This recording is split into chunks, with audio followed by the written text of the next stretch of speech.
off as chairman of the Planning and Zoning Commission is we really, I know it's summertime, but we have to kind of pick up the pace a little bit because we really need to be presenting something in September. I just want to mention that. Maybe that's not doable. I think that should be our target at this point.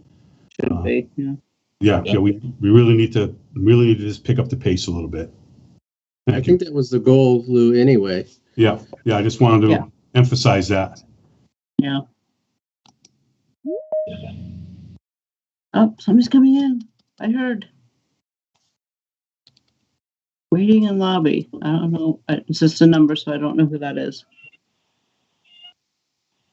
Who just? Hi, it's Melissa on the phone. Oh, and Melissa, cool. Is now joining. Hey, everybody. Sorry, I'm having tech issues. It sounds like you've got cat issues. Oh. Honey, wait till you're called on. All right. So, Lou, do you want to? Oh, we got somebody else. Here comes Rich Stroini. Hey. Or Rich Suzak or Rich Stroini? Stroini.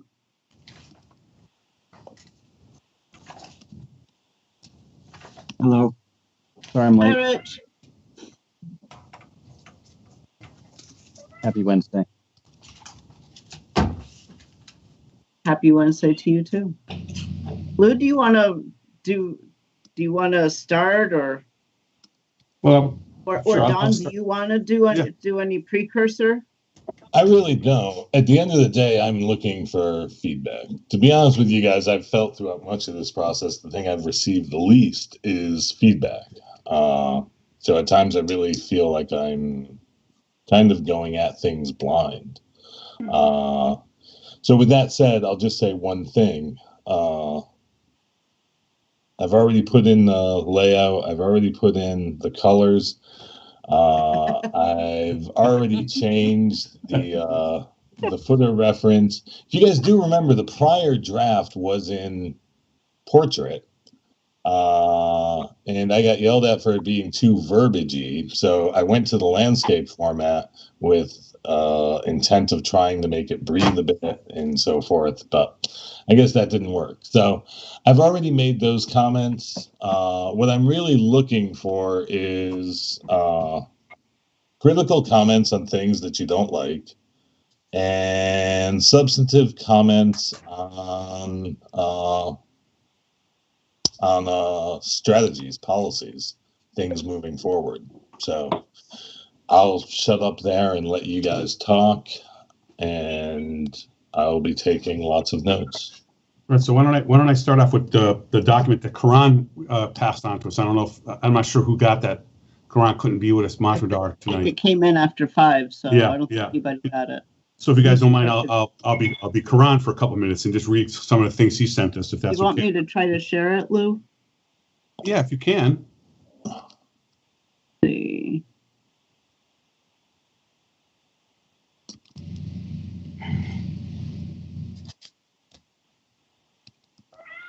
All right. How do I do this now? How do I share with one screen?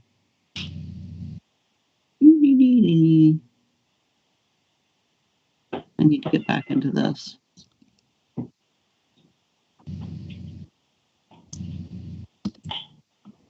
Open it up. Okay, here we go. Oh, that's not. Come on, Teams.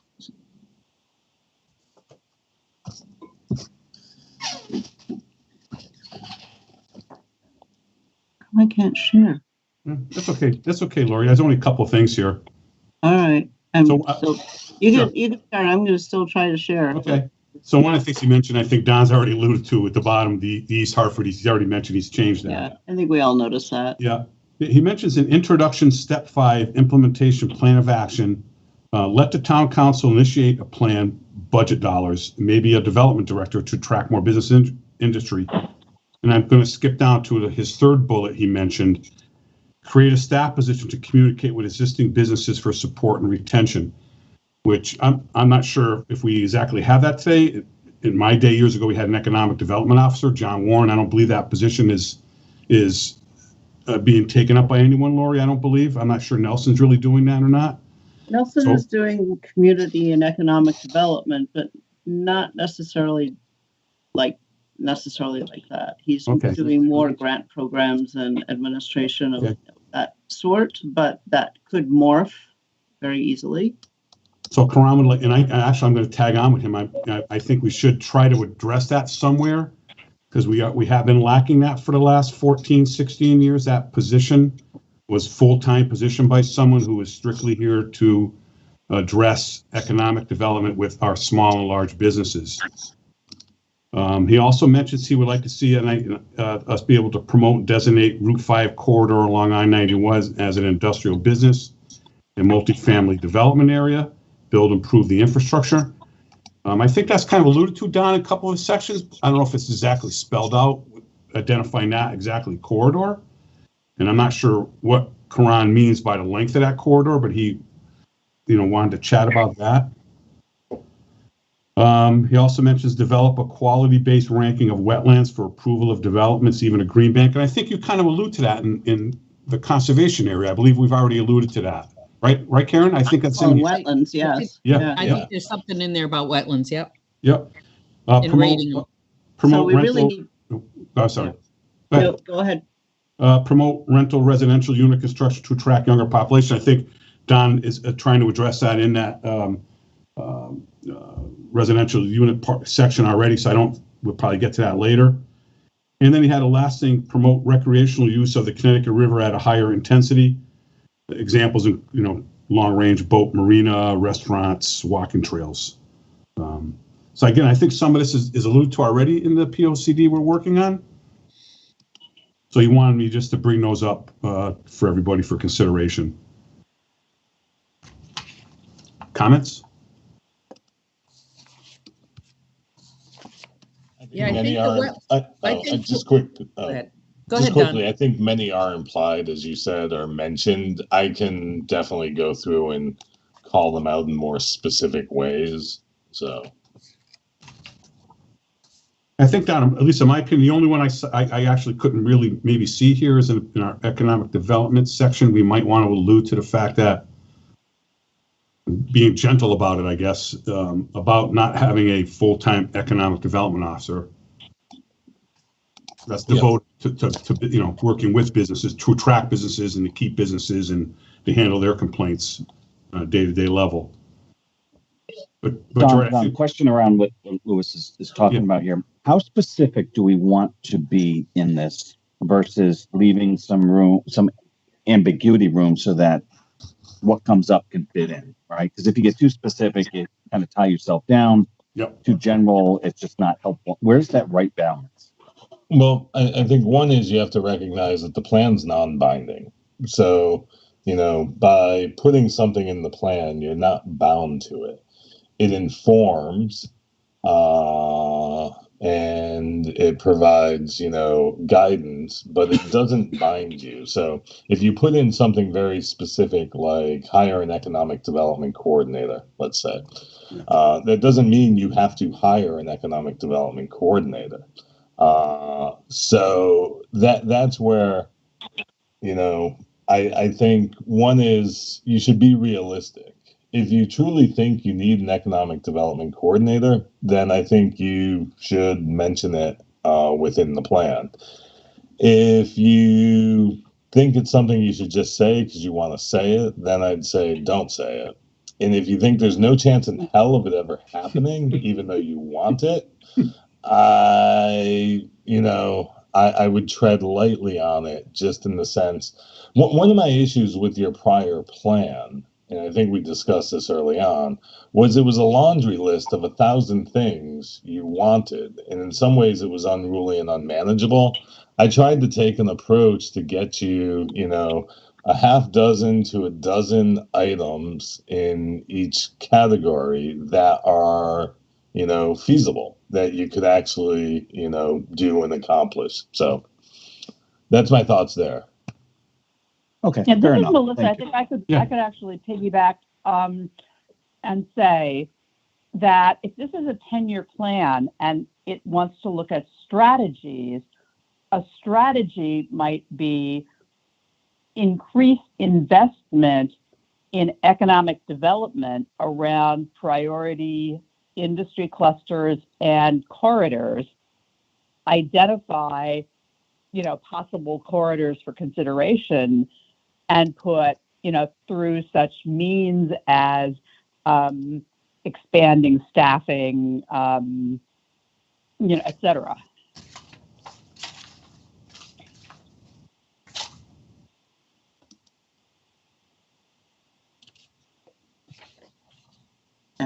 I think that's well said, Melissa. Don, I want you to know that this is being transcribed and recorded, so as far as taking notes, it should be helpful. Oh, yeah, no, I definitely know that. Just my notes are more concise than me having to go back and read the whole transcript. Okay, yeah. But I will reference them if needed, so, but I appreciate that. Okay.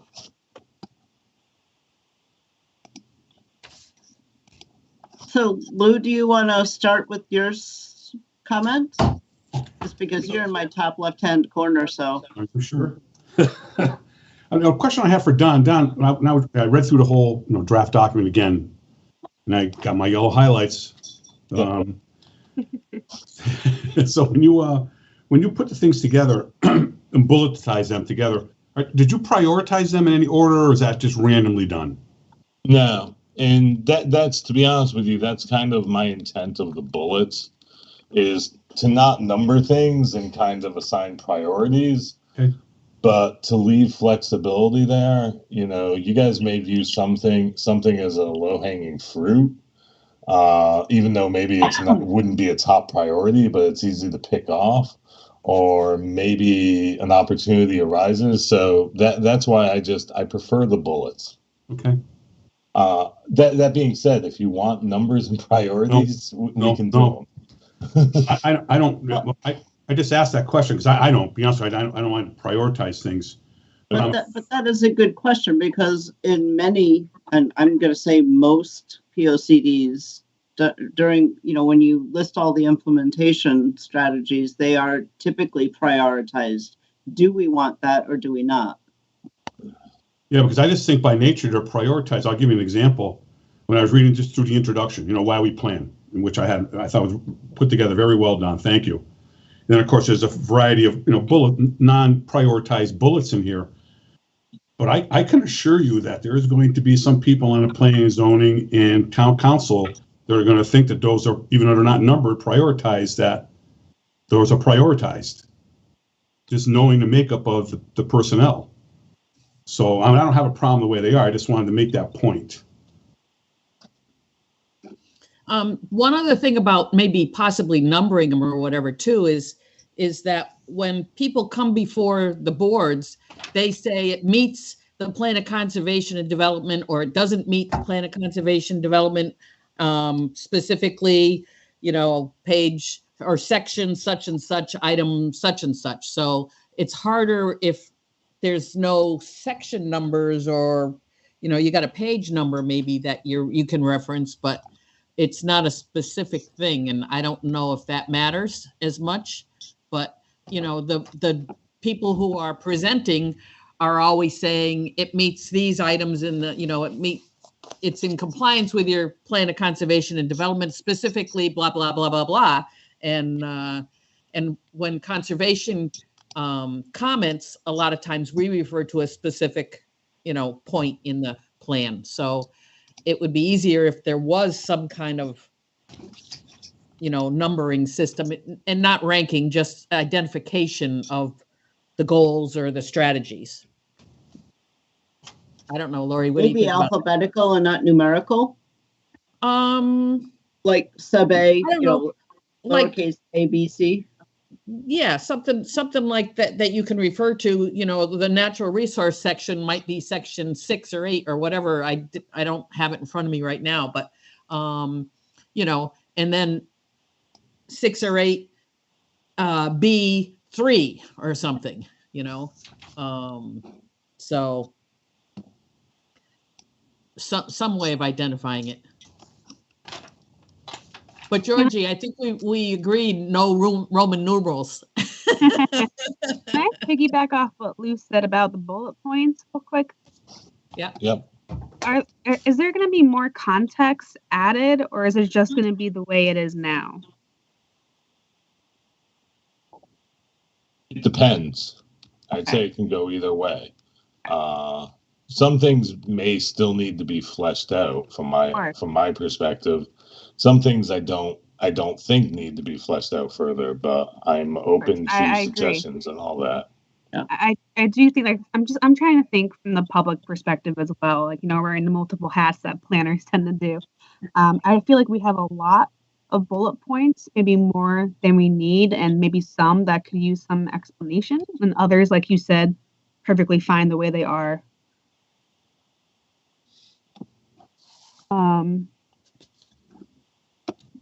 Lou, did you have anything else? I'll pass for now. I do have a lot of stuff, but I certainly want to hear everybody else's comments myself. So, Yeah. well, before I leave, I just want to use this as an example, just to make my point. Oops, I just lost something. That's all right, I'll get it later. Just to make my point. I don't know if people have the plan in front of them. So I'm actually. I didn't print it with my ink. All right. Well, I'm actually on page 7. Okay, which is the introduction why we plan. I just want to use this as an example, just to make my point. Up the plan of conservation. Oh, there we go. Right on page 7. Yep. No, that's page 6. There we go. Page 7. Okay. So, you look at the left hand, I'll just use this as an example. A lot of people are going to read this, be a statement of goal, policies, goal stands for physical and economic development. The number 2 is provide for a system of principal thoroughfares, sidewalks, and multi-purpose walks. Next one is promote a coordinated development to have compact, accessible, pedestrian-oriented, mixed-use development. So everybody sees where I am, right? Well, a lot of people are going to read that the way it's, and I don't have a problem. I just want to make the point that a lot of people are going to read this document thinking that is what this committee's and commission's priorities are in that order. And the same thing with the other side, the plan shall consider. They're going to think. So let's say, what if we just say shall in no particular order? Well, no, is that the order that the state statute mentions them?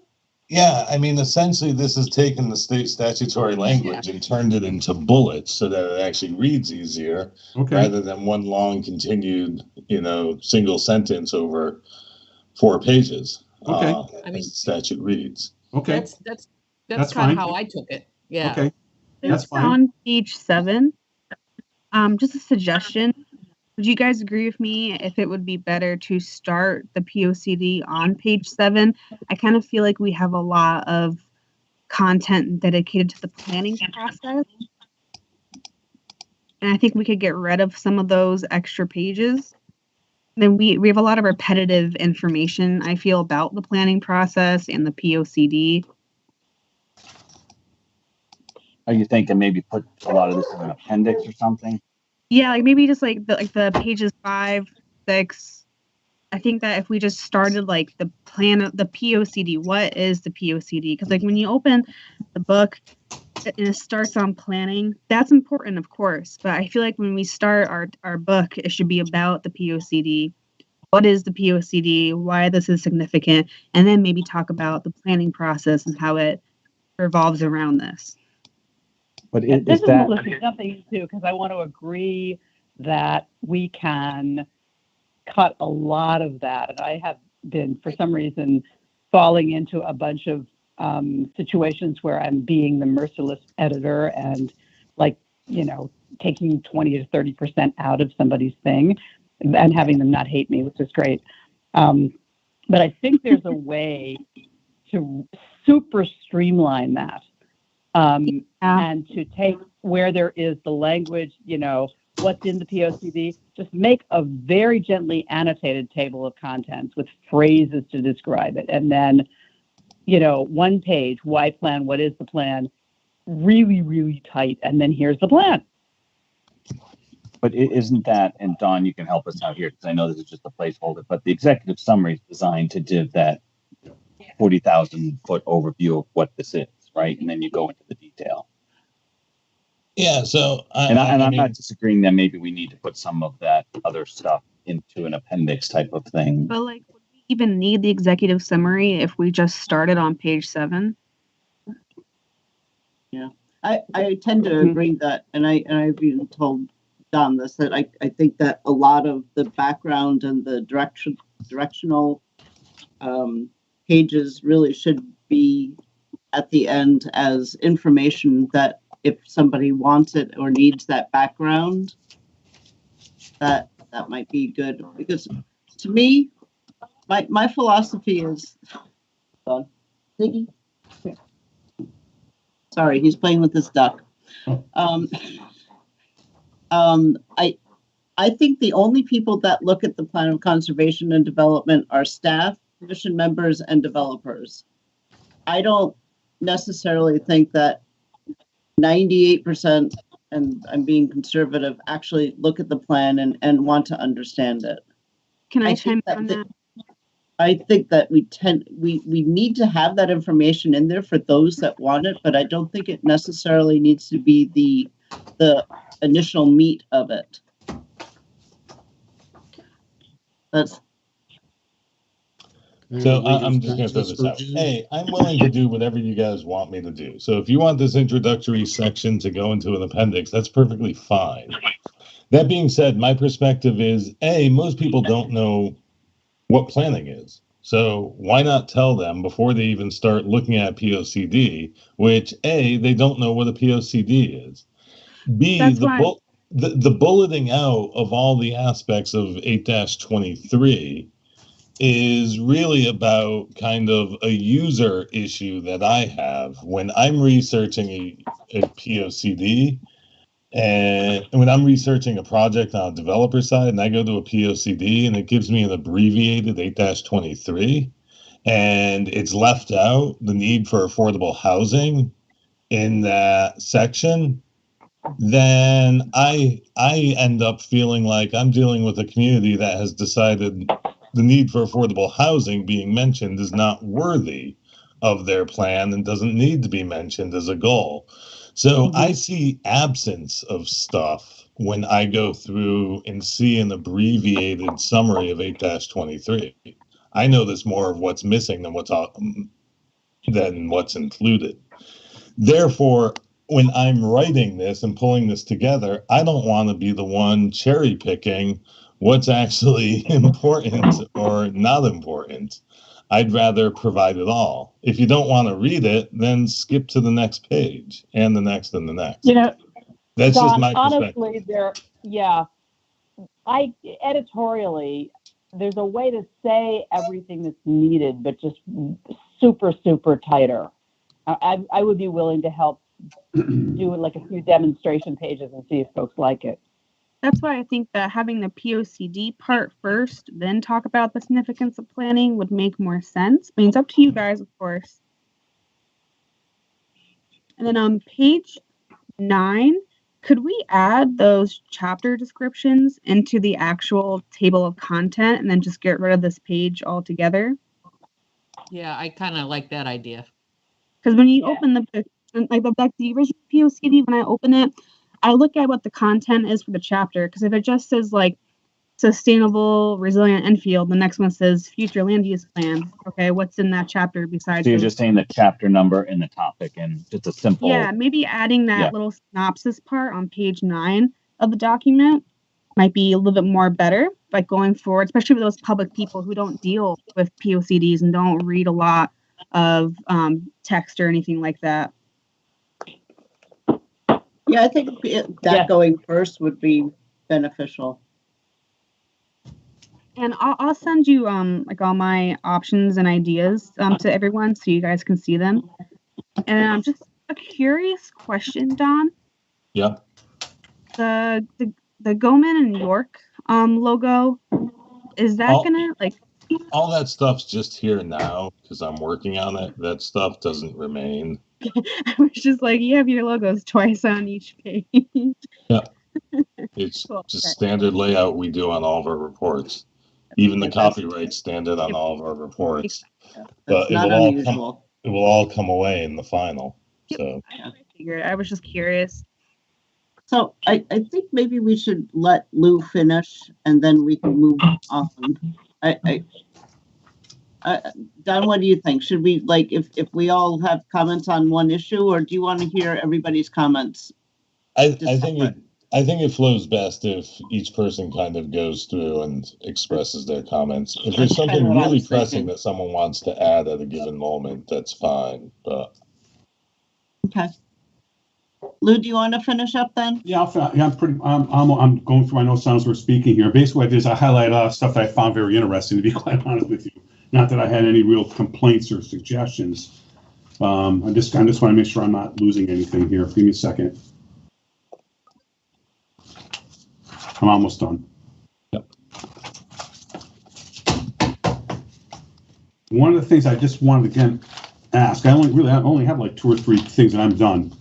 Do we, and again, I haven't talked with Don about this already, so I certainly understand. I'm not saying I'm negative against it, but I mean, do we actually in this document want to mention tax abatements and housing trust funds and things of that nature? Is that something we really feel we need to mention to the next higher up boards? Just throwing that out, because it is a hot topic. It is a divisive topic. And I'm interested in your comments, Don. So Don, I'll just pipe in. So of late, the recent town council has not been in favor of offering tax abatements. And I know, as you do, that that's certainly a tool that is commonly used. So I know why you're doing it, but Yeah. I guess it's up to, and the town council is going to have to approve this as well. Yeah. So Yeah. That's why I'm mentioning it. so I'll stop there. Yeah, I'm really curious in the whole group's thought on that, to be honest with you. That's why I brought it up. I really am interested in everyone's thought on that particular subject. I really am. Please don't be shy. I think for me, it Was that could be Rich? included if it's Rich joining, sorry. Yeah. It could be included if it's listed as potential options available to the town, right? Keeping the door open, but not making it necessarily available. Again, town's got to approve this anyways. I think they're all options, and depending on who's in charge and the thinking of the time, they may be useful, or implemented differently, they may be effective. But I think those are tools that we can identify, but not necessarily list as things that, I don't know, I'm kind of repeating what Don said earlier, that this isn't, committing anybody to anything, but yet it's still valid tools for towns to consider. Right. And I like that philosophy. This is a valid tool. We don't have to use it. Right.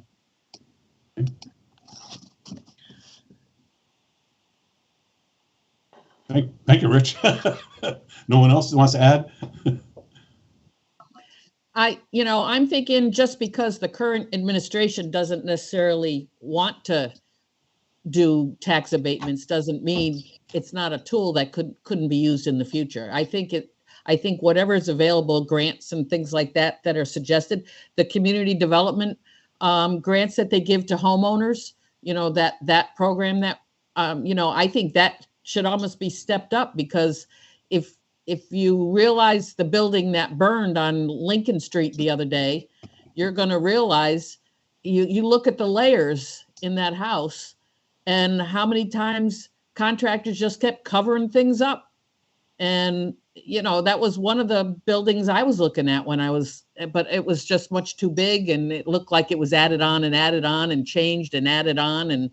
And it looked like just a accident waiting to happen. And I think this is what we're finding in Thompsonville is, people are putting lipstick on. And at least with those community development grants that are going out for people, homeowners that own the property that qualify, they have to bring that stuff up to code. They can't just keep covering it up. So I think it's a good thing if for someone who is living in and investing in a multifamily, to be offering programs like that. It will bump up the value of not just the value, I guess, the likelihood that it's going to be a good property. You know, it's going to be a something that was done correctly and under code instead of, you know, friends necessarily using, you know, doing electrical work on their own when they should be hiring a contractor. Thank you, Karen. Well, I think the only last two things I had, I'm just more curious and looking for Lori and Don's input is basically I jumped up to chapter 12, future land plan. I'm not quite sure what we're looking for in that section. In chapter 13, I take it implementation action agenda would be that we would pull out some of the bullets that we all agreed to that are in the rest of the throughout the document and then reinsert them there as action plans. Yeah, so usually it would be in kind of a table format that would kind of assign so each of the strategies listed in the prior chapters, Right. chapter by chapter in a table format with each of the strategies and typically assigning to the agency that kind of should be taking lead on it. So this is, you know, regulatory and planning and zoning. You know, if it's a tax abatement, it's town council. If it's, you know, I don't know, paving roads, it's, you know, public works or whatever. So it kind of assigns, you know, authority to it. Okay. Can I make a suggestion on that? Sure. Can we all take a look at that over the next 2-3 weeks and make a stab at least starting that section? I'm not saying complete it, but let's see if we can start that because John's already, you know, there is a lot of the suggestions and strategies are embedded in the document, so it should be easy for us to, each one of us to go and pull out some, so we can make a start on that section. So at least maybe we can get close to finishing that section. What about the future land plan, Don? Sorry, what page was that? That would have been chapter 13, implementation action agenda. Yeah. So Right now it's blank. Lou, just to be clear, for me, it was basically, I wasn't doing that until we had this discussion over the policies and strategies. Sure. Because I wasn't going to make a table listing something like tax abatements if you guys don't want tax abatements in this. Right. So my hope was, my I watered this morning. My hope is after tonight, I will actually make those revisions Oh, okay. in the document. I will create the action agenda in the tables, and chapter 13 will be done. The future land use plan chapter is typically 1 page of kind of narrative explanation and then a map of the future land use plan for the community. Kind of, it's a graphic representation of the policy statements within the document. So. Oh, okay. Okay. All right. Thanks for that explanation. So there's not, just to be clear, there's not a ton of work there. It's summary work, tightening up everything that comes before. Okay. So. Okay. Thank you. Thank you for the explanation. Appreciate it. Yes. That was kind of like all I had right now. So I'm certainly willing to give the mic over to someone else, please. Sure. Laurie, you were ringmaster. You want to appoint the next person?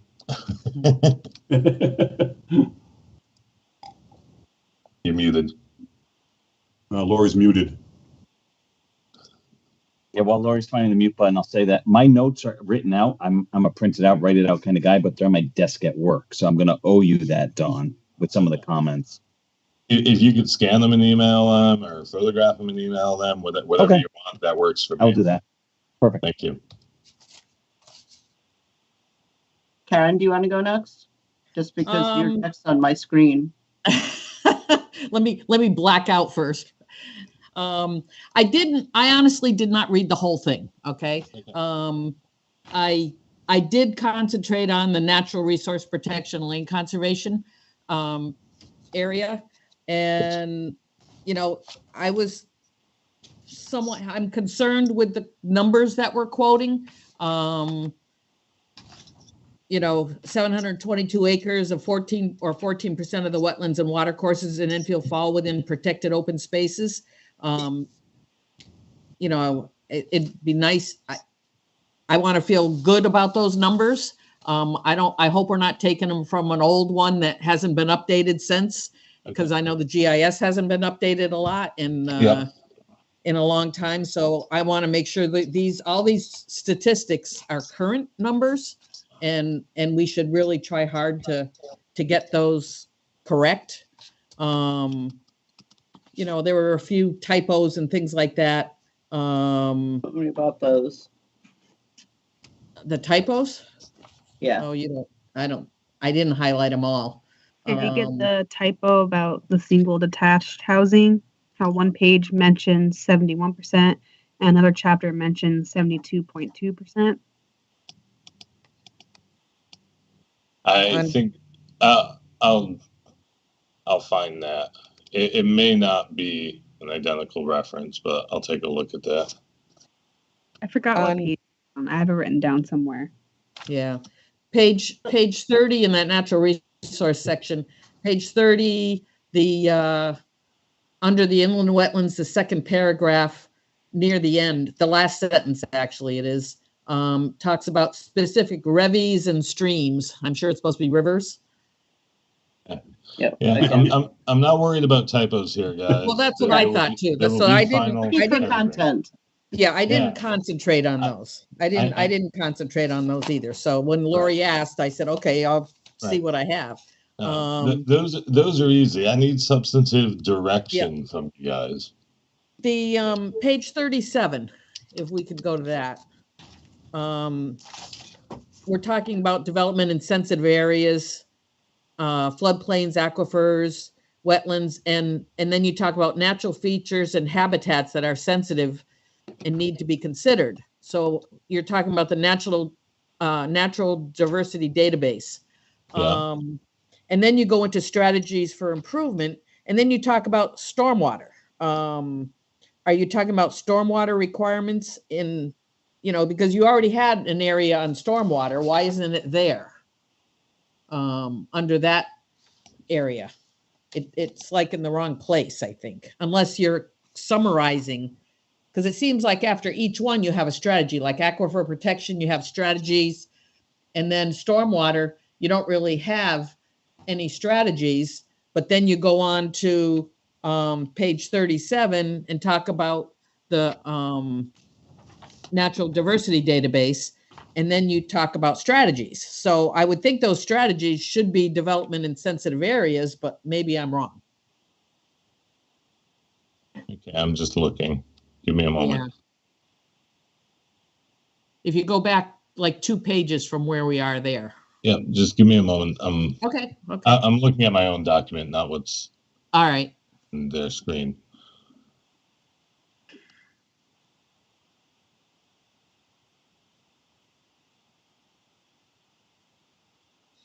Because I expected to be reading something about strategies to protect those sensitive areas. And then you're kind of talking about erosion and sediment control and stormwater management and so forth. Yeah, so I think there's a nuanced difference there. And it comes down to, so in the context of wetlands, you have regulatory authorities where you can regulate a wetlands. In the context of stormwater management, you have MS4 and best practices and specific things that can be done. Right. In the context of the natural diversities database, those sensitive areas, there's no authority. There's no statutory authority to regulate or, saying how to deal with those.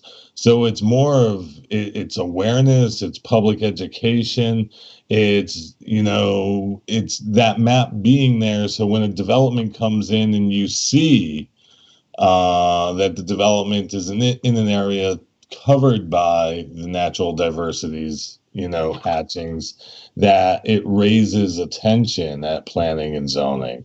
And with the work on the zoning regulations, the intent is to add some language to zoning regulations about the database. So I think it's just a nuanced difference of why I don't have specific strategies, because I can't really write specific strategies to those, and especially without knowing what they are specifically. Right, but it wasn't that, it was just feeling that those strategies for stormwater management weren't under stormwater management. That was what I'm trying to say. Okay, I'm just looking. Because I expected to be reading something about strategies to protect those sensitive areas. And then you're kind of talking about erosion and sediment control and stormwater management and so forth. So the first strategy in that development in sensitive areas says hosting workshops to review stormwater requirements with local developers and contractors. Well, shouldn't that be under page 35 or, you know, and I know Okay. you've got rain gardens and stuff, but you do have a strategy for improvement on page 36, which talks about low impact development. Right. And I'm Okay. thinking if we're talking about stormwater management, that bullet should be in with those, and erosion and sediment control should be in with those.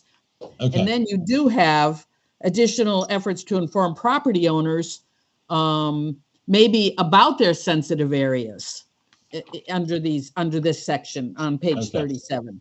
Okay. I get that now. I get that. Because I did attend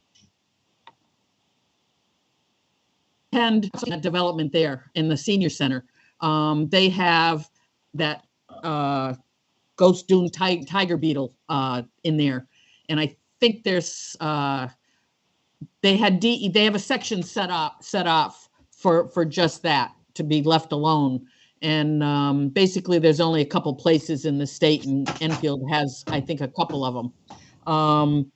And I attended a DEP, their condo association had a meeting at the senior center with the DEP person, who was thrilled that they wanted to know about this beetle and what the purpose of, you know, what the significance of that land they had set aside and everything. And it was decently attended by the residents, and it was very informative. I mean, this girl was so thrilled that they wanted to hear about their ghost dune tiger beetle that, you know, it was like the dinosaur, you know, an animal right out of the dinosaur age that was still here in Enfield, kind of. Yep. And they were more apt to protect that area at that point. So having more things like that might help when we're talking about those things. I had a little turtle smashed in the middle of my road this week. I couldn't tell if it was the one that had lost its foot from a previous accident that we had relocated. Yeah. Unfortunately, with the Natural Diversities database, it doesn't list what's there. Right. You have to physically go to DEP and gain access to the files. And in the context of the plan of conservation and development, I'm going to be blunt. We don't really care what's there. We care about the recognition of the area, that something may be there. And if a development comes along, then it's time to identify what it is and deal with it and mitigate it. At this point, it would just be too far in the weeds, because especially with your, Connecticut River area there and so forth, I mean, you could have hundreds of different habitats, species, and so forth being listed. And actually, they don't like to give you what's there, right? Because right. then people will go out and pick them all out and dispose of them for their development. Right. You actually have to sign your name to the file to access it, so they know every person that knows about the rare box turtle on a certain property at a certain location. Because if I don't know, I asked for a report once on a property, and they sent me the information, so it didn't seem like it was top secret. Okay. So, but you do have two good bullets there about sensitive information, and I think that should remain there. Developing and incorporating the sensitive area provision into the zoning regulations, and the other one there, providing educational programs for businesses and residents. But I think the other ones should be over in stormwater management. So, I'll agree. And try to make the maps as big as you can, because it's so hard to tell where they are, where things are. I don't think we need a big heading at the top of the page with these maps. I mean, it's so hard to tell where, and I'm not talking just about the natural diversity one. It's all the maps. It's hard to say, where is this open space? Where is this other, because it's just so little. And if it is going to be something that's online, maybe it's something that can be zoomed into so it's at least legible. Same with the aquifer protection map. I mean, the only way you can really determine if you're in the aquifer protection map is to go onto the DEP. Give it a QR code where you can zone in a little bit better. Yeah, I don't know how to do that. So I mean, I have an idea, kind of like what the Historic District Commission did with their guidebook for their maps. They just, when they printed out their guidebook, they just made the map on a bigger piece of paper that you can just fold up into the book. Yep. Yeah, I agree with Karen, though. They're very hard to read. Even, when you're over Almost 40 years useless. old, they're tiny. They're almost useless. I think that also includes some kind of paragraph about them or reference them in the text. Because when I was reading it, it was like I was reading a chapter, then a random map. Back to the content. So maybe like having like a small paragraph of like what this map is or something on it might help a little bit, but I don't know. Yeah, on the agriculture and conservation page 41, you've got evaluate PA 490 to see if it can be made more farm friendly. Well, PA 490 is a state statute, and I don't think the town can't do anything about changing that. Well, you do have jurisdiction over the town does have jurisdiction over how they apply PA 490.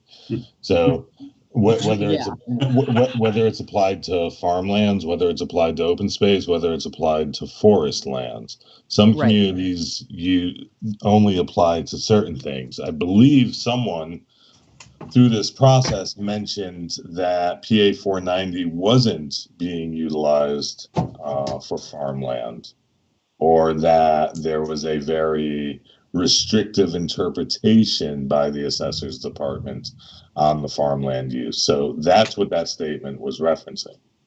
Okay.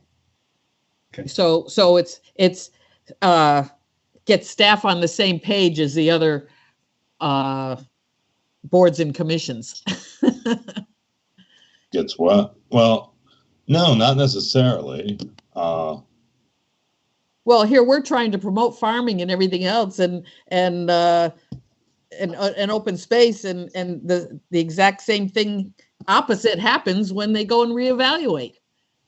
I mean, when you reevaluate open space and forest land and so forth, and you put an outrageous number on it, the first thing those people are going to do is try to sell it, and that's not what we want.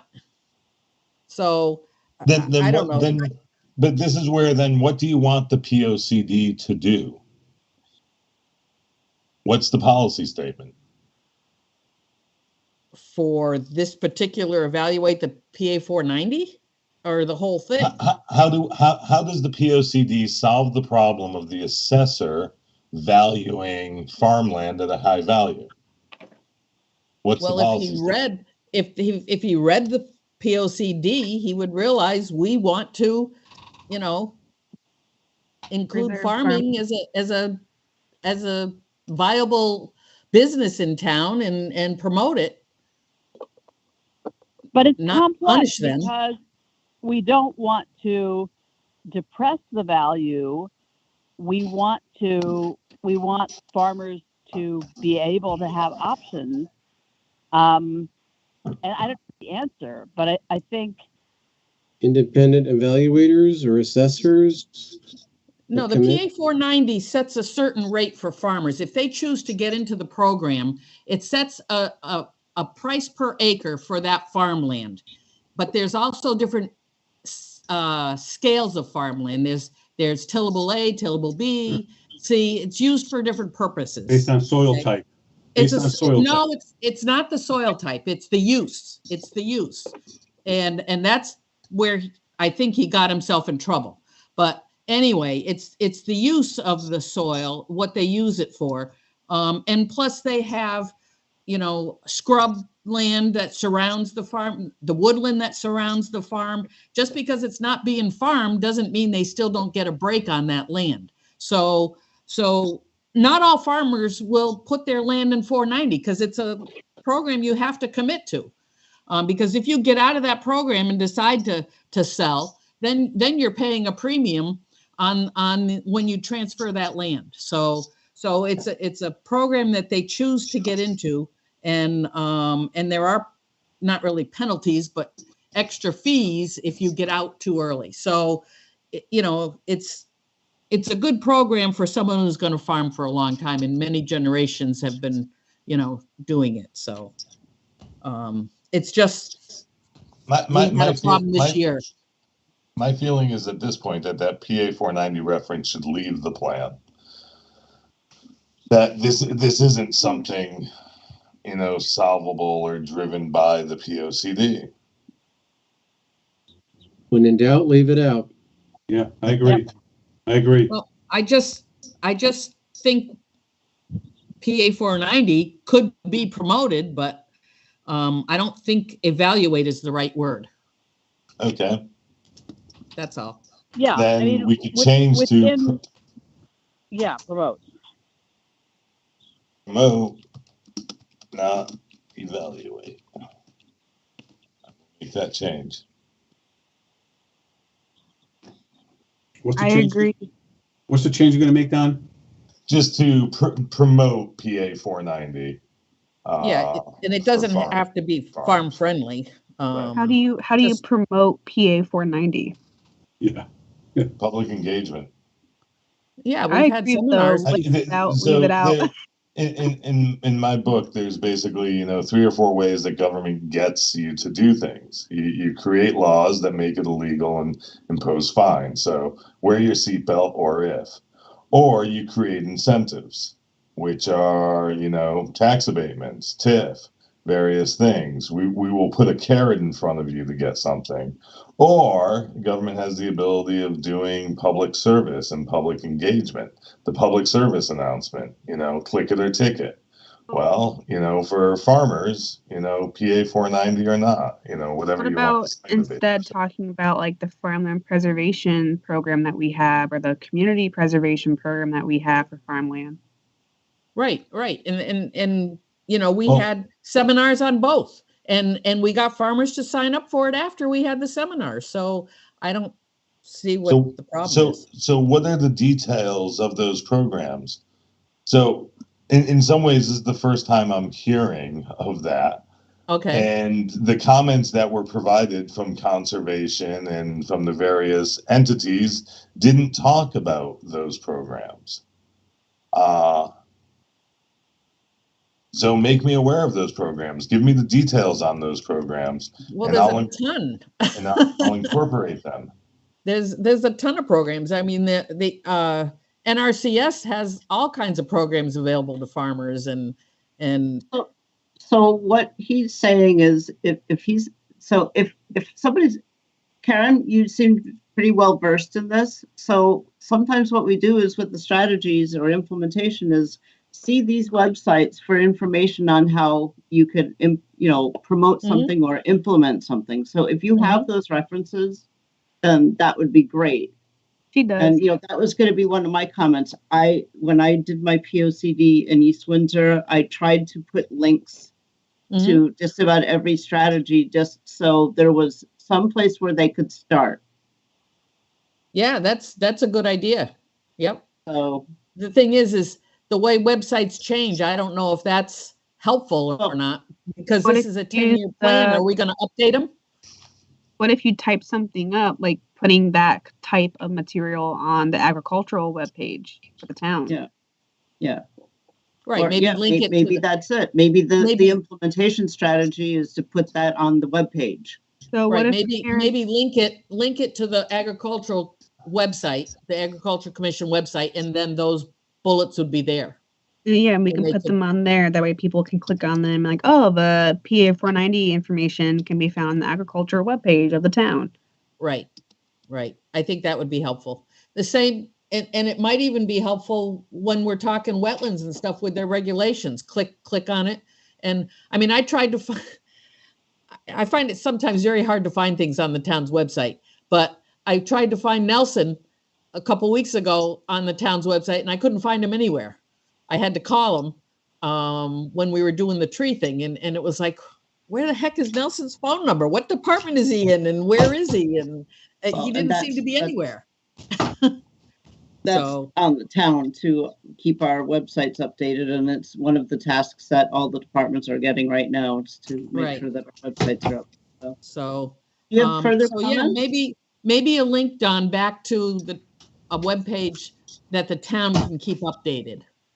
Maybe would be helpful. That might, and that might just be, consistent throughout the Right. POCD, like, and Right. with just a link to it. Here's the link. Yep. So that's about all I had. Unfortunately, like I said, I didn't get to read all the housing and all that other stuff. So I was Okay. just trying to concentrate on that.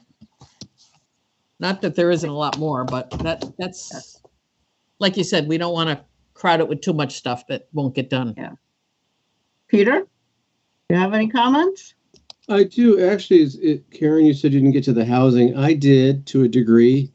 I don't know if that's an area to tighten up or loosen up, but I think it made a good impression about how there's a lot of single homes, that the community is getting older, that what do we do with these homes? And we don't really have any multifamily, mixed family housing. And I don't know, Don, you did a lot of conversation on that. How do we communicate the position that Enfield wants for, larger complexes, so we bring in more workers and middle class, I don't know if that's an appropriate term, workers into town so that we can make it more vibrant like we thought it was years ago. Well, I think I Don mean, alludes to that, a lot of that on page 48 and 47. 49. I think 49. I downloaded it a few times and I lost it because I kept it on too long, but I Yeah. think 49 might be it, or 48, Lou, I think. Yeah, 48, 47. Yeah, I think Don brings up some really good points there on the residential housing. That page 46 too, for that matter. I'm sorry, I didn't mean to cut you off. Go ahead, Don. Yeah, I can't exactly remember. So one is, I think on page 48, I kind of get to that. At the end of the day, I struggle with this stuff because at the end of the day, I'm not convinced Enfield wants multifamily. I truly believe you guys When need you brought it up, I think multifamily. you're right. I think it's a huge change that Enfield's going to push back on. I truly believe it's something you need, but I'm not convinced you want it. And that's not you specifically, Peter. It's just the community as a whole. So this is an area that early on in this planning process, I pushed on you guys really hard about my reading of the data, about your aging population, your aging housing stock, declining, changing household structure and sizes. And I went through all of that and tried to drive home the fact that housing is an issue. Lack of diversity in housing, need for multifamily, need for affordable. And the fact is, I didn't get a lot of, applause or a lot of agreement. So, You did not- you when certainly I did got not to when I got to receive writing consensus. this, I treaded lightly. Yeah, one of my Don's being favorite kind. comments, one of my favorite Don's being- statements, there's nothing more painful than a thankless child, right? I think Don's being delicate and kind here, Don. Thank you very Yes, much. yeah. But while we're on housing, if I can, I do want to bring up a couple points here, but I need to be careful.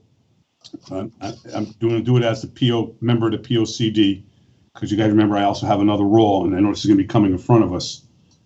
But I want to bring up some points here that Don does bring into the POCD based on a lot of your input that certainly I'm encouraging stays in here as far as the housing.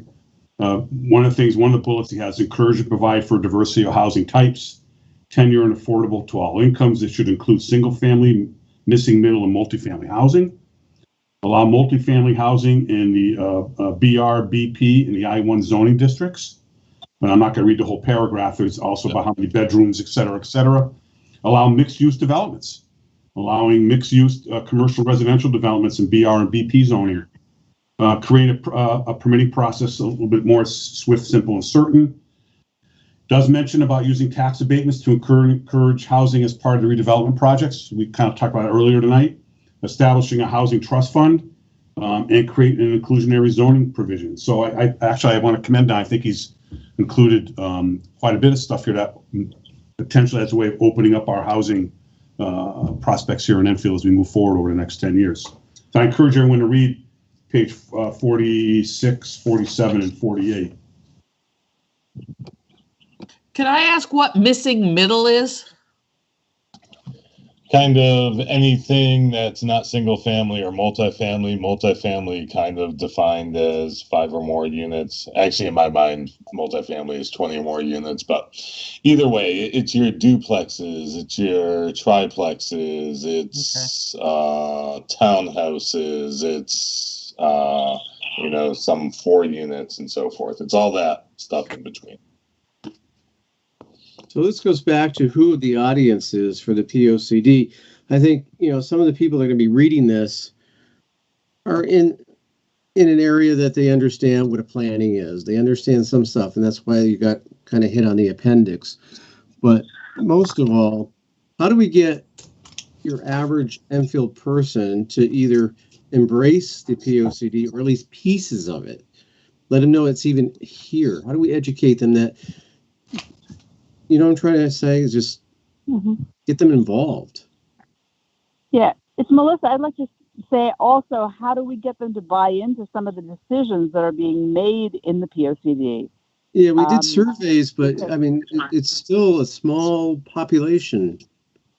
I mean, the issue of housing that you've just raised, you've talked about how to create more diversity for people who aren't here now. I'm sitting here as a baby boomer, single occupant of a little Enfield house who goes to other places to do cool things and comes back here to write. And I think we need to look at how to engage the population that's here and use, housing connects to public space and it connects to economic development. And it connects to where people can go to mingle and be together and have cultural activities. Is now joining. And get to know each other. So, I have a lot of feedback that I will send in notes, but I think having the intersections among these chapters so that we can look at how the different strategies connect is going to be really important. Right, and I think the anatomy of Enfield's changing we get the train station, we get some of these things that we're planning, and multi-family housing. It's not going to be that bedroom community that has one house, 2-car garage, and a cat in the yard. It's going to be something different, and I'm not sure what that is, but I think Don's brought it up in the very early POCD meetings that the demographics are changing, and it has to change because the country's changing. Some of the housing units I think that we're kind of missing are the star ranches that are being bought by, I don't want to call them home flippers, but people that are buying them from banks and things like that, and then making them rooming houses. I've gone by so many, star ranches with 6 cars parked in the yard and on the grass in the front yard and everything else. And they've got probably at least 6 or 8 people living in that house, in the basement, in the main floor. And it's not being counted as a multifamily house because it's a star home. It's under the radar. It's a single family home and it's being lived in differently. And well, I don't know. In the basement, if you notice someone's in the basement, that should be reported to Rick, because there's certain standards that when I notice people are in the basement, I report it, because there's certain standards that have to be for bedrooms in the basement. You don't know who's living there and who's visiting, but you drive by and you see 6 cars at night parked on in the yard and in the driveway and on the street, and all those people are in a 3-bedroom house or a 2-bedroom house. Where do you think they are? I don't know. So if you actually provided more multifamily housing, you may have less than that. Well, the same could be Less said of about that. Airbnb Airbnbs. There are so many Airbnbs in Enfield that aren't allowed in Enfield. Well, and just remember what the definition of family is. Up to 5 unrelated people. Yeah, bedrooms and I are thought allowed that in- was different at one time, that we didn't allow more than so many people unrelated in a building. But that maybe that changed. But see, So I think we need to address- this all gets back to, I'll be honest, this all gets back to, and when it comes to housing, you guys have sent me a strong message. Enfield doesn't want to change. I think they need to change. I think that, Don, I think we sent you another strong message that we need to change. right. And Don, I think that's kind of, in a way, I think that's, don't take this a little simplistic. I just need to be careful what I'm going to say here. I'm sure Lori's sitting there and Matt saying, please be careful, Lou. I'll get back to what on the housing here, allowing more multifamily housing in particular zones. My impression is, and maybe I'm wrong, but I don't think that someone who owns a star home off of Raffia or off of St. James or up into Berlin or the Presidential and places like that, if their neighbor's house burns down and then they come in and they built a multifamily duplex next to their investment, because I still believe that most people in Enfield consider their home their investment. So I don't think that's the kind of multi-housing change that people want to see. True. Lou, but I think they want to see some of the other things we've been talking about. Exactly. Lou, I get that. But also, and this isn't you, this is just, these comments are about the community. Your zoning regulations, as written right now, say that you need a minimum of 70 acres of land to do multifamily development. Yep. And it's really constrained to very limited places also where it's actually allowed. Yep. That's a strong message to me, when actually you probably only need about 8 acres to 10 acres to actually do a decent multifamily development, a decent size multifamily development. So that's a strong message to me. Enfield doesn't want multifamily development. And that was shouted at me in 2012 when I represented a multifamily developer trying to do that. So my point being is, there's been this long history of not wanting it. There's been mixed messages throughout this process. So yes, I know, Melissa, you've said that Enfield needs to change, and so don't you, Peter. I get that. But there's been as many voices on the other side saying, in various ways, we don't want to change. Well, let's take the Bigelow Mill as an example. That sat fallow and degraded for a long time until a developer came there and made it mixed use.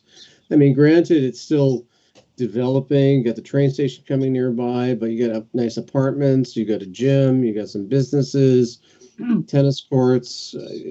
I mean, that historic area has been upgraded. Yeah. Success. I think really with development and what the community wants, not just size matters, but also style and architectural design. And I wanted to throw in feedback that the chapters on like cultural, whatever you called it, and sustainability still, I think, need to be made more concrete, but that there's a way that things can be evolved in a healthy way, but sensitive to the aesthetics and the habit structure that people bring, so that change can be tolerable. Yeah, I the fact that we require 60,000 square feet, or what, I'm sorry, 60 acres, I think is what it is, 60 acres 60 for a acres, multifamily complex. If we actually built a multifamily complex on 60 acres, the outcry from the community and the neighbors would be incredible because of all the traffic that's going to occur from a 60-acre site. Where if we intersperse Is now exiting. maybe 8 acres here and there, or 5 acres here and there, and have small little developments that are more homey and classy and have nice architecture, people aren't going to notice them that much. So by requiring that 60 acres, it's it's almost insane. All you're asking for is for big mega multifamily complexes, and that's exactly what they don't want. Huge distribution center for Amazon. Yeah. I mean, it's the reverse of what I think Enfield actually wants. So that's my But the sense. way it's crafted, I think but the way it's crafted from my perspective is how many 60-acre parcels do you have remaining in Enfield? That's It's Pretty much. that's the not- point. It's a Hardly way any. of saying we allow multifamily, but we don't want it, and we don't have to get it because we don't have the 60-acre parcels. And That's when right. someone came in with more than 60 acres in industrial zone, everyone went crazy and said, don't change it. And the zone change got denied. So my point being is you guys haven't convinced me that you actually want to change. So recommendations, encourage and provide a diversity of housing. Allow multifamily in your business zones. And this is kind of going to overlap with the tax abatement stuff.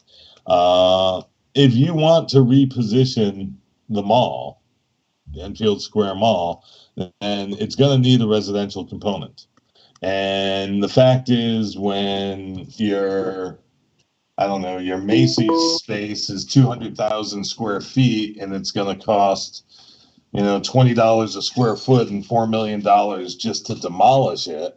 Which is let for alone- sale and for lease. It could be anything right now. Understood, and let it be redeveloped then as residential. The market's not gonna pull that off without incentives, without a tax abatement, because doing that redevelopment is more costly because you've got $4 million in demolition costs involved in it. Well, Do you want to look And at a if highway, anybody- or do you want to look at So- trees? I'm sorry, I didn't hear Okay. you either. So I will say that Lori, from what I've heard from many people and different commissioners and even town councilors through the years is that everybody would like to see the Enfield Square Mall developed with some residential components, and it's actually permitted. But I think, There you Don, what go. you're getting to is like outside of the mall, we don't seem to be promoting it whatsoever. Yep. And how do you convince the change? Well, there's been a number of them that have been approved and they haven't even been built. So, we talked about that when we talked about the need for these units. Well, How many market do changes. How many do we have on the list of possible being built, and how many more do we need? We had talked about that, and I missed a couple meetings, so I don't know, where you guys went with any of that. But I agree with Lou. The person that bought their star home on Play Road or Raffia Road or whatever doesn't necessarily want, if the house burns down next to them or the two houses next to them burn down, they don't want to see a multifamily right smack in the middle of their neighborhood. And I can't blame them for that. Yeah. But whether it's a duplex or a weird big complex makes a difference. So I think the nuances of this are really important. okay, Lori, can you hear me? Yes. Hi, Marianne. Welcome. Hi there. Welcome. I think we all need a history lesson for a minute. Does anybody remember that Elm Street was supposed to have diversified housing many, many, many moons ago, and it got changed. And if we had some of our elders still around, you might be quite surprised on what they had envisioned. They were actually going to be building big apartments down on Elm Street and all kinds, way before the mall came along. And I wish Esther Hannum was still standing on Earth. She could explain this to you. And I'm a little taken. I'm sorry I came a little late. There you go. 50 years ago. And that was a bowling And the alley mall and has a lived- tobacco farm. So there was an elder on this. And a mobile station. And a garage. Yeah, Okay. And TCAS Okay, has so moved their you all house over wanna to tell Maple me Street. Cats and Golick, right. Okay, let's Lori, try to then all I'll talk off. one at a time. Never please. mind. I'm getting garbage. Never No, go mind. ahead, Marianne. So what, No, basically, you can't not- see I'm- everybody, but we've got I Peter can hear and them. Karen and Lou. I can definitely hear them interrupting. I'm leaning there with Don.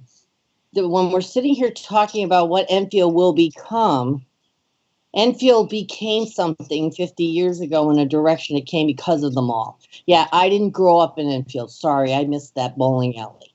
The point is, we have opportunities in front of me, and you're already making changes. You've got stuff on your planning and zoning right now that we can't talk about, but there's a change coming right on Enfield Street. So I'm surprised when I hear you say we're not open to change. One of the things to keep in mind, folks, just like the Lamagna Center and the Strand, all it takes is a bulldozer to change a facade. And if somebody wants to come in and tear down my neighborhood of 7 houses and rebuild it into multifamily, you know what it takes? Money, and it's done. Well, no, Mary, you did come in late. And Mary Ann, the conversation was related to multifamily housing specifically. And my comment was the community doesn't want to change. Because no, it doesn't just take money to replace the single family houses that you just referenced with multifamily. It takes zoning to actually allow it. And right now, you guys really don't allow multifamily development. So when I was asked the question about, providing more housing for a more diverse population, however you want to define that and so forth, my comment was I treaded lightly because you guys have not convinced me that you actually want to change. And I will guarantee I'm agreeing with you, but I see the change even in my short time. It's happening right now with the opportunity on Enfield Street and what's going to happen down in Thompsonville. It may feel slow, but more has happened since the mall. Don, you're going to be back in 10 years writing this thing all over again. Thing is, hopefully not. Well, you or your son, whoever. Yes, but we do have difficulty. But some of us are sitting on the zoning, like me with ZBA and Lou with P&Z. We are changing, and maybe it's not always for the better. It's just life. Okay. And I don't think you leave it out because multi-housing means different things to different people. What they think it means. It's not left out right now. It's just a kind of a more generic statement. So Peter, back to you because you were making your comments and recommendations.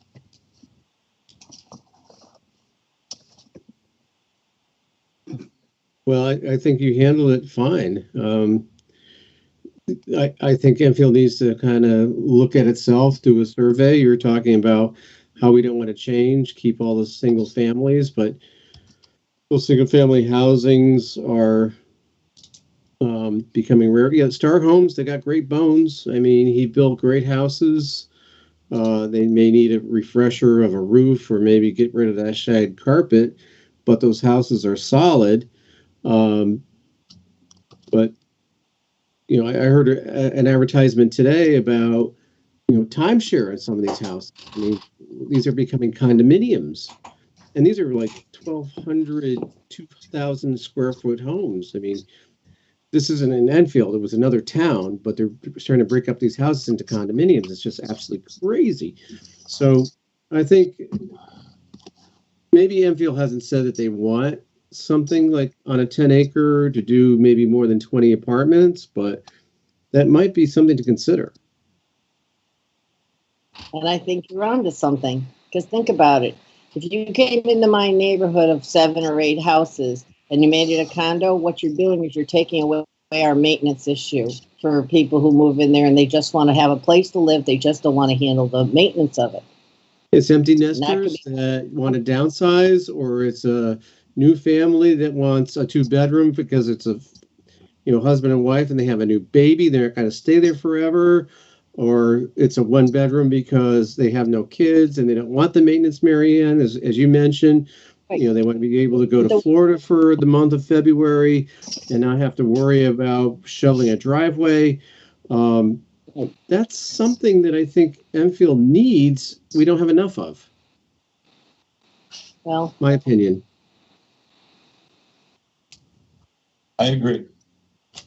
Well, if I can, just one last comment on the housing, and I'm advocating this stay in here, by the way. I'm hoping that it does. When Don put this together in one of the bullets, he talks about allow multi-family housing in the DR, BP, and I1 zoning districts. And also specifically, it mentions changes to our possible changes to our regulations. When it says other strategies could include, and Don, I wouldn't have a problem if you broke that out into a separate bullet, by the way. Other strategies could include reducing the multifamily minimum lot size and requiring parking, less than the parking requirement. So again, I wouldn't even mind if you pulled that out into a separate bullet to strongly emphasize that. So I just want to make that point that that part of the discussion we've been having for the last 20 minutes is in the document. Maybe not strongly enough. And I don't have a problem if you pulled it out. Made it its own bullet. hey, Lou. Yes. One of the Mary Ann? things, Yeah. yeah. So now that you're in the planning and zoning, and you're seeing people come ahead into you to talk to you about different rules, they want zone changes, but I mean, and I'm going to go down the road where Karen was. I have a perfect example. I have a house in my neighborhood that has 5 cars parked in front of the house. They actually park on the median. They don't park in the driveway, Karen. Okay? It's not that they have a house full of people, actually. They just have a lot of cars. Yeah. Right. So, Lou, the thing that we be looking at down the road with your team is when you say multi-housing and smaller lots and parking, Yeah.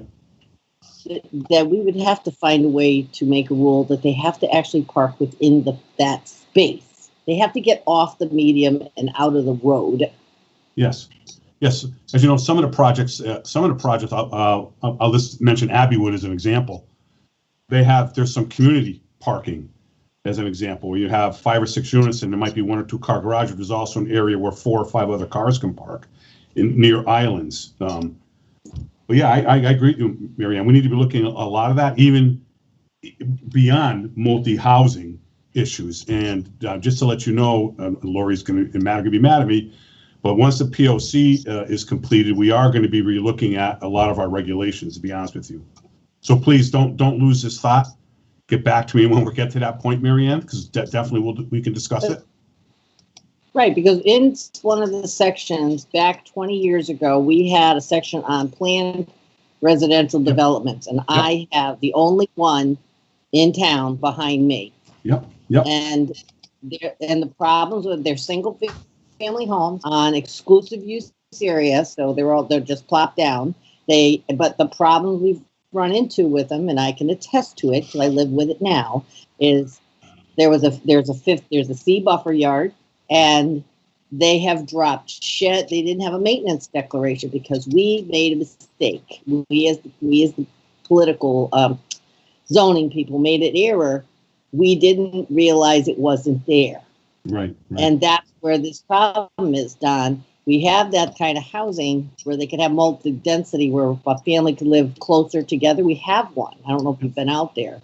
Yep. But it has the parking, Lou, where they park in the yard plus in those designated spaces like Abbeywood. But that Pheasant Hill is an exact example that we should be looking at that could be built in other places, but fix the mistakes and problems that development caused. Okay. That still cost. Well, thanks for bringing that up. I made that note. Thank you. And I think you and I need to have a conversation because they're encroaching in the buffer even further, and it never ends. Okay. But now I believe Lori will tell you we no longer have buffer yards to residential. I believe they've been removed from the rules. Okay, back to POCD if we could. Okay. So, other comments? I guess who's next? Rich Stroini, you said you were going to send yours in? Yeah, I'll send mine in. I inadvertently left them on my desk.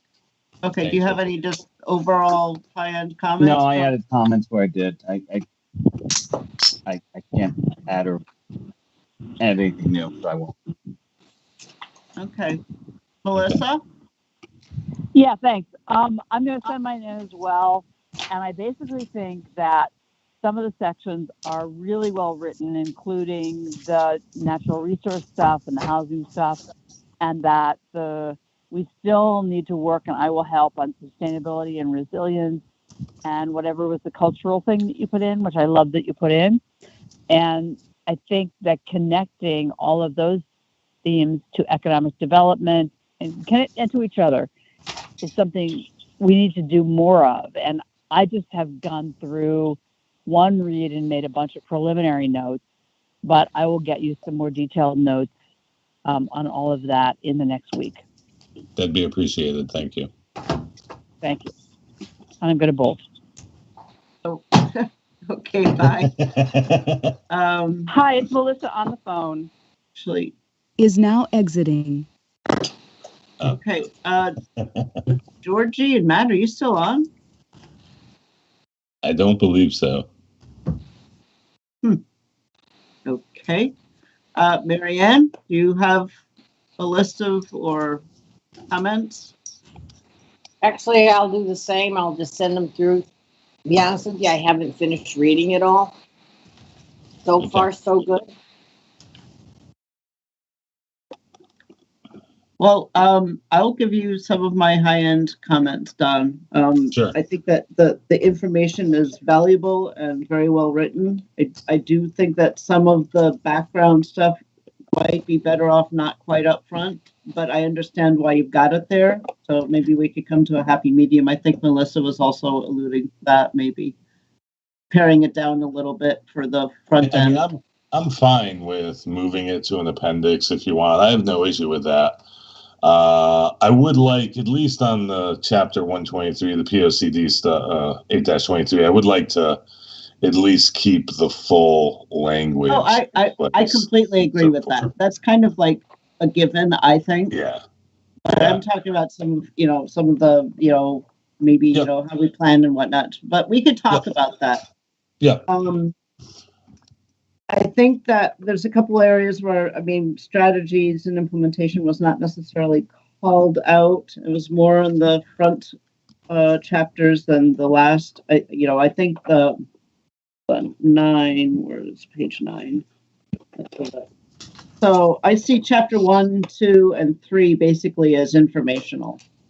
And I think that's great. And I'm just wondering if we could just pare them down a little bit and put some of the information towards the end. Let's see. Yeah, so 3. And then 4, I'm not sure if there is any strategies for the cultural landscape. Then 5.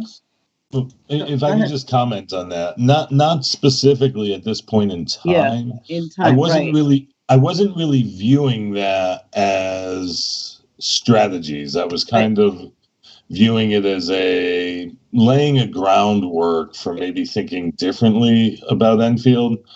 But now with Melissa's comments and her tying it all together, I think she might be heading somewhere with that. And I think I might be seeing a pathway there. So I think maybe there might end up being some strategies there. I'm just not sure at this point. Okay. So I was just pointing out there wasn't strategies. I wasn't sure if there needed to be. Yeah. But and then chapter 6, housing, let me get up to there. Yeah, I think, I'm sorry, getting back to chapter 5. I think chapter 5 is probably the most robust with strategies and implementation than any of the other chapters. The Conservation Commission, the Ag Commission, and the Inland Wetlands Commission all came up with very detailed bullet points, which I thought was great. The residential development, I think, is very good. I have a couple things that I would like to add, and I'm not sure how everybody else is going to feel about it. But and I'm not sure it goes really under page 48, strategies for improvement for housing and housing needs. One thing, and Lou and I discussed this a little bit earlier, just about all of our subdivisions, our old subdivisions, were developed under like R17 zoning regulations. They were all upzoned, where they now need a special permit to put in a garage because it's non-conforming. And we would, well, and staff has discussed this as well, I'd like to downzone them back to where they were developed as. So if they were developed under R17, they shouldn't be falling under the R33 regulations. And I would like that as a goal for, the town to achieve, because that will also streamline the permitting process. We could give them a zoning permit instead of them going to planning and zoning and us doing a memo and setting an agenda. So, Comment CBA. So I agree with you on that for a recommendation. I was kind of heading there big picture with the zoning regs, not from a rezoning perspective, but in reevaluating how you treat nonconformities in those older neighborhoods. But your route is possibly cleaner than my route. So let's discuss that and get me that recommendation. Yep. Something else I've talked to a couple other citizens about is developing some smaller lot open space subdivisions, like 7,000 to 10,000 square foot lots. It's sort of like a PRD. I mean, it could be like that, but people are looking for smaller houses, smaller yards, but they still want to have that independence of the multifamily type housing. And so that's something that I think it's a housing type that would be desirable to quite a lot of people. Maybe the single older woman that has 1,000 square foot house and doesn't need this big house. Yeah. Understood. So, the empty nesters, the divorced couple, what. Yeah. So, but I have spoken to a couple people that would be very interested in that. And I think it could be a very nice development in the right place. And I think it falls into, and you can, if you want to get me a specific recommendation language, I'll incorporate it, but I think it can fall into that realm of kind of missing middle housing. While it's still single family, it's an alternative, different, right. Something. So. Yeah. Okay.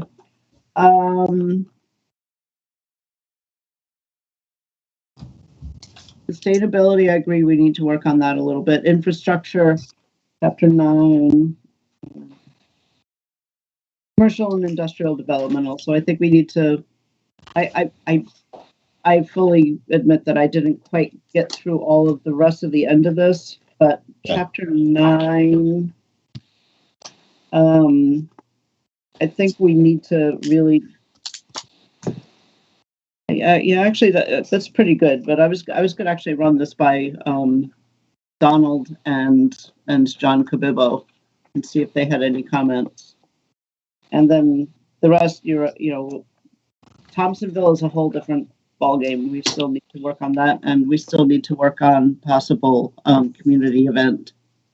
Yep. You catch my email today? I know you had a crazy day. What else is new? It's always crazy. No, I didn't catch it. Was it after 5? It wasn't after 5. It was late in the day though, but it was my response to Melissa's email, and I talked about a community event in there. So if you could get a look at that email over the next day or two and get back to me with your thoughts, we'll go from there. So, I've been struggling with do we do a focus group? Do we do a typical public meeting?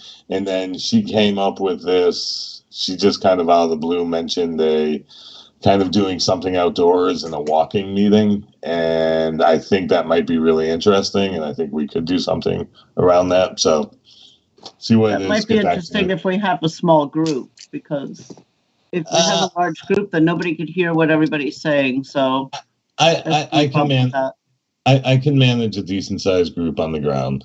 So you could bring a bullhorn. I have one if need be. So We got a lot of noisy streets. I used to run a walking Well- tour company, so Yeah. I'm very good with people on the ground. So I think the problem with Thompsonville, though, is that although there are sidewalks throughout, they are relatively small. Yeah. They're narrow. Is Marianne trying to show her hand, raise her hand? I see her flashing on my screen Nope. anyway. No, she must be tapping No. or something. I was So. just didn't wanna- going through the draft. I might have been flat. I was going through the stuff what Lori was talking about as she was going. Okay. I didn't want to miss you. Okay. So, I think it would be great for all of us to help Don to really continue to look at this with a finer tooth comb and maybe if you want, Don, have them email you their comments and maybe you and I, so we both get them.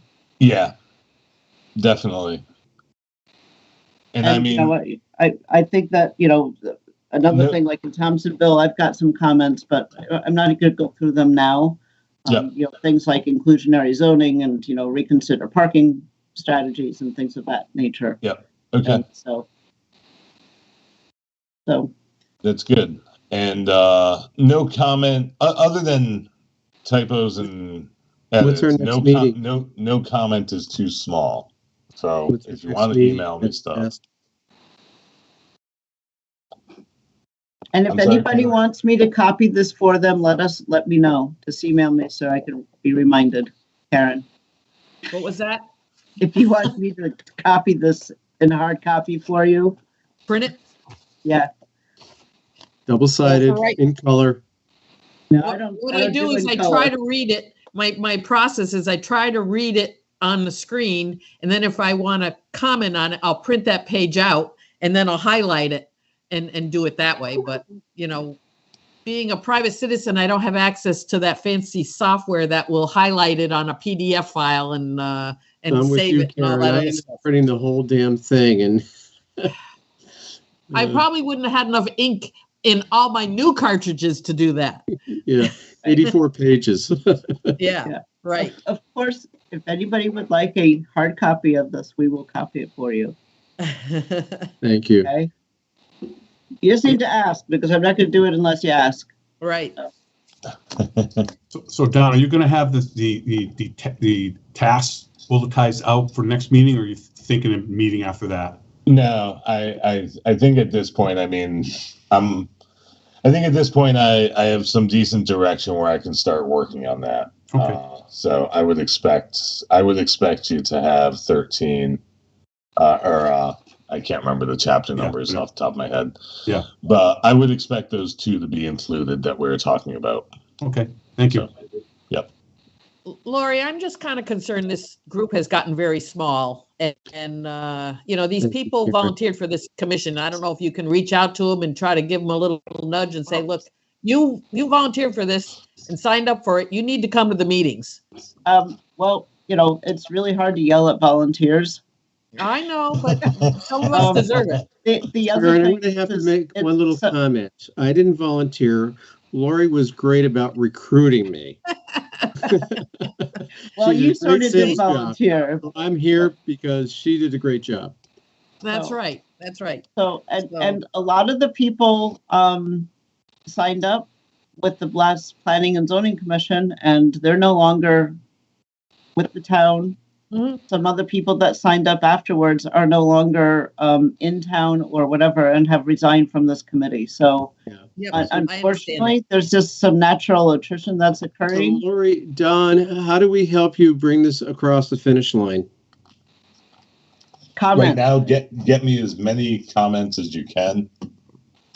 Don't be afraid to be critical, and let's get this thing tightened up. So, Well, Yeah. I've been pretty blunt in certain Yep. conversations, so yeah, you can count on that. okay, All I right. appreciate that. I have thick skin, so I will never take anything you guys say personally. So just speak your mind. The more I know, the better I can, advise and narrate and so forth. So. Well, I think my have last. to ask a question that might sound it seems that many of you are having conversations independently away from the organization, from the group. You know, maybe don't take this in a bad way. Okay, maybe just because like Karen's on conservation or Lou's on planning and zoning, and you have reasons to run into each other to talk about stuff. I haven't been doing that. I've been kind of like just living over here, reading my stuff and but I'm getting the impression that there's probably a lot of discussion out there that's kind of one-on-one.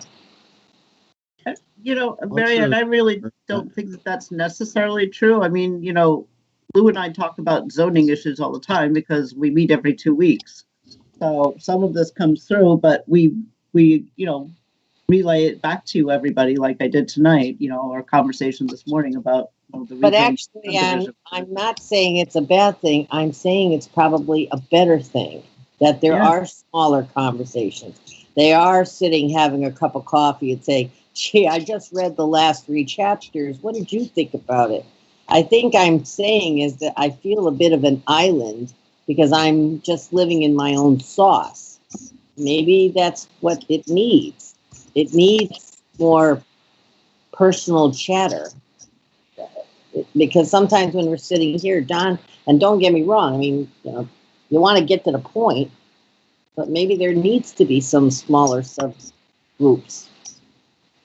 Well, on the other side of that, Marianne, I think the reason why Lauren recruited me was because I'm the president of the Chamber of North Central Connecticut, and she wanted a business view.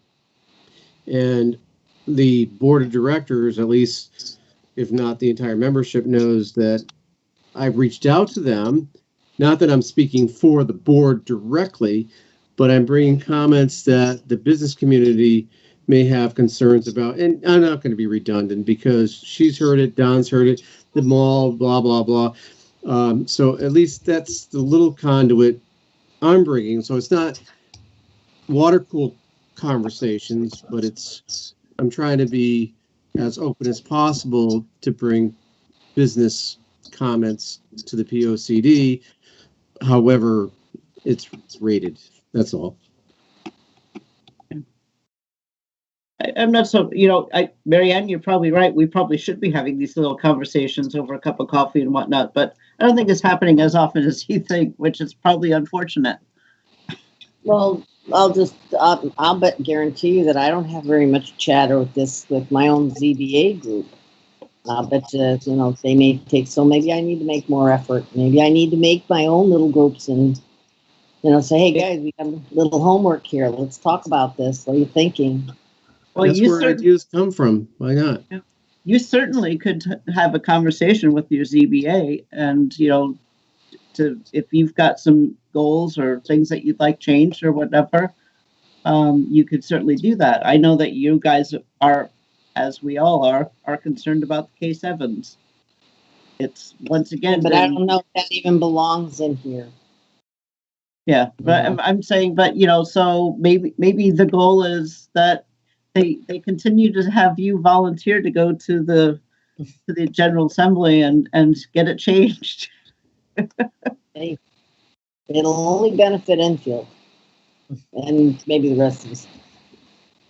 We'll see. No. Yeah. Well, thank you all for you do, because this group being here after being on the POCD from the inaugural meeting to be down to this group of what, 7? You're doing all the heavy lifting. Yeah. Appreciate it. All are. I appreciate everybody coming. Thank you, guys. Hey. All right. Hopefully do something fun this summer. See you next time. All right, everybody. Good night. Are we meeting in July?